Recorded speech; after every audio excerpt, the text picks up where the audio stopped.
The Bible Study Podcast, Episode 50. This is the 9th episode in a series about what the church is and what it's called to be, and this episode will focus on prayer.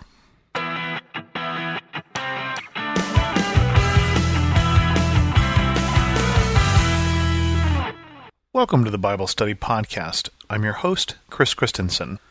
One of the oldest and most consistent themes that runs through the Bible, Old Testament and New, is a call for God's people to pray. Whether it be the verses in 2 Chronicles chapter 7 at the dedication of the temple, "If my people who are called by my name will humble themselves and pray, and seek my face and turn from their wicked ways, then will I hear from heaven and will forgive their sin and will heal their land." Or whether it be verses from the New Testament, where we constantly see Jesus spending time in prayer, and we see the disciples asking how to pray and receiving from Jesus what we know as the Lord's Prayer, is a theme that is both talked about as well as demonstrated by Jesus and by the disciples as well as by the Old Testament people of God. And when we talk about prayer, clearly Jesus' intention as he gives instructions before he gives the Lord's Prayer is authentic prayer. It's not showy prayer. It's not prayer for public spectacle or prayer whose intent is to make others think that we are more holy than we are. And so Jesus in Matthew 6 gives these instructions. "And when you pray, do not be like the hypocrites, for they love to pray standing in the synagogues and on the street corners to be seen by men. I tell you the truth, they have received their reward in full. But when you pray, go into your room, close the door, and pray to your Father who is unseen. Then your Father who sees what is done in secret will reward you. And when you pray, do not keep on babbling like pagans, for they think they will be heard because of their many words. Do not be like them, for your Father knows what you need before you ask him." It's not that there's anything wrong with public prayer, but there's obviously a temptation in public prayer to pray to the other people in the room, or to pray for the benefit of those who are listening. I've heard people do that in the way of a sermon, where basically they're preaching a sermon to the other people in the room through their prayers, or to do it to impress people. And both of those things are not what is intended when Jesus calls us as a church to pray. And there is power in prayer. One story that illustrates that is the healing of a boy with an evil spirit. One particular version comes from Mark 9, and it's just after the Transfiguration. As they come down from the mountain, we get this story. "When they came to the other disciples, they saw a large crowd around them and the teachers of the law arguing with them. As soon as all the people saw Jesus, they were overwhelmed with wonder and ran to greet him. 'What are you arguing with them about?' he asked. A man in the crowd answered, 'Teacher, I brought you my son, who is possessed by a spirit that has robbed him of speech. Whenever it seizes him, it throws him to the ground. He foams at the mouth, gnashes his teeth, and becomes rigid. I asked your disciples to drive out the spirit, but they could not.' 'O unbelieving generation,' Jesus replied, 'how long shall I stay with you? How long shall I put up with you? Bring the boy to me.' So they brought him. When the spirit saw Jesus, it immediately threw the boy into a convulsion. He fell to the ground and rolled around, foaming at the mouth.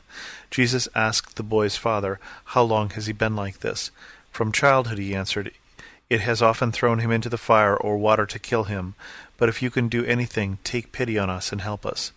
'If you can,' said Jesus. 'Everything is possible for him who believes.' Immediately the boy's father exclaimed, 'I do believe. Help me overcome my unbelief.' When Jesus saw that a crowd was running to the scene, he rebuked the evil spirit. 'You deaf and mute spirit,' he said, 'I command you, come out of him and never enter him again.'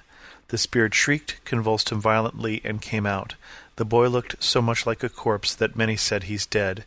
But Jesus took him by the hand and lifted him to his feet, and he stood up. After Jesus had gone indoors, his disciples asked him privately, 'Why couldn't we drive it out?' He replied, 'This kind can only come out by prayer.'" The early church understood that importance of prayer. One of the things that points that out is some of the verses about the early church in Acts 2, starting in verse 42. "They devoted themselves to the apostles' teaching, to the fellowship, to the breaking of the bread, and to prayer." That's a real short list there.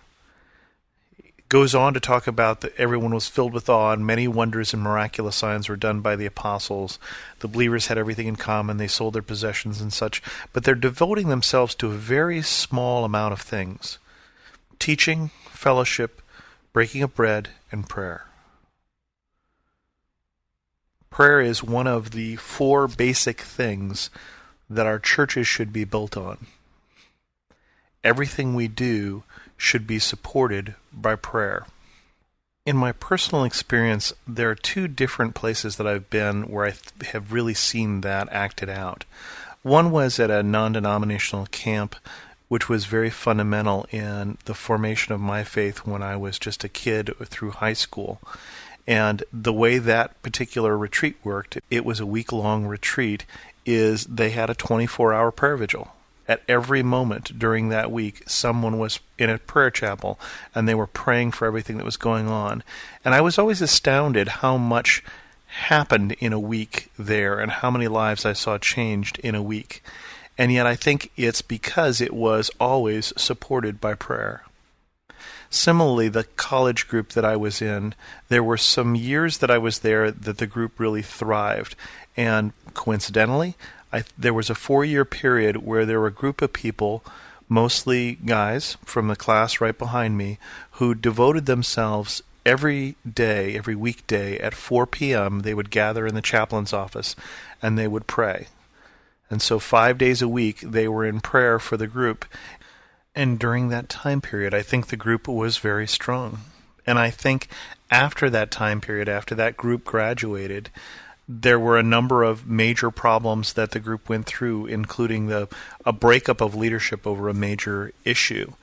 And I attribute that to the underpinning of prayer. The early church had a problem at one point where they had disagreements about how food was distributed, because they had put everything in common. And they decided that it didn't make sense for the apostles to spend their time dealing with these sort of issues, because they should be devoting themselves, as it says in Acts, in chapter 6, to prayer. And it goes like this. In those days, when the number of disciples were increasing, the Grecian Jews among them complained against the Hebraic Jews because their widows were being overlooked in the daily distribution of food. So the 12 gathered all the disciples together and said, "It would not be right for us to neglect the ministry of the word in order to wait on tables. Brothers, choose 7 men among you who are known to be full of the Spirit and wisdom. We will turn this responsibility over to them and will give our attention to prayer and the ministry of the word." And so they choose the 7 original deacons, and of course, what do they do for them? They pray for them, and they lay their hands on them. Prayer was what the disciples needed to be spending their time on. Prayer and the ministry of the word. Prayer is this underlying, supporting, guiding, strengthening, fundamental part of the churches and the individuals that make up the church relationship with God. In Romans 12, Paul manages to summarize in about 12 verses the total calling of the Christian life. Check out verses 9 through 21 if you're interested. But in there, one of the first things he said is, "Be joyful in hope, patient in affliction, and faithful in prayer." In an earlier Bible study podcast, when we talked about the armor of God, I pointed out verse 18 of Ephesians 6, which, after talking about the armor of God, says, "And pray in the Spirit on all occasions, with all kinds of prayers and requests. With this in mind, be alert and always keep on praying for all the saints." Philippians 4, which is another set of verses which tries to summarize the Christian life. And in there again, "Rejoice in the Lord always. I say again, rejoice. Let your gentleness be evidence to all. The Lord is near. Do not be anxious about anything, but in everything, by prayer and petition, with thanksgiving, present your requests to God. And the peace of God, which transcends all understanding, will guard your hearts and your minds in Christ Jesus." And finally, this is what James has to say about prayer in James 5. "Is any one of you in trouble? He should pray. Is anyone happy? Let him sing songs of praise. Is any one of you sick? He should call the elders of the church to pray over him and anoint him with oil in the name of the Lord. and the prayer offered in faith will make the sick person well, and the Lord will raise him up. If he has sinned, he will be forgiven. Then confess your sins to each other and pray for each other so that you may be healed. The prayer of a righteous man is powerful and effective. Elijah was a man like this.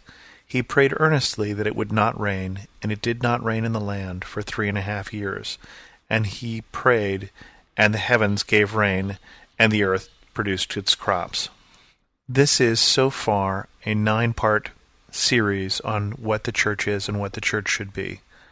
And honestly, if we forget at least 7 of them and remember that the church is called to be loving and that the church is called to be prayerful, I think we'd do okay. And with that, we'll bring this episode of the Bible Study Podcast to a close. If you have any questions, send me an email at host@thebiblestudypodcast.com or leave a comment at thebiblestudypodcast.com. And as always, thanks so much for listening.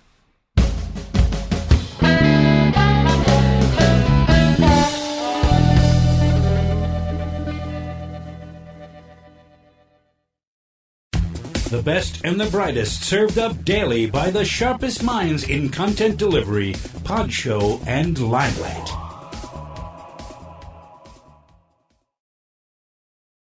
For some of us, personal finances aren't just personal. They include loved ones, neighbors, the communities we call home, and the causes we hold in our hearts. At Thrivent, planning your finances is bigger than just money.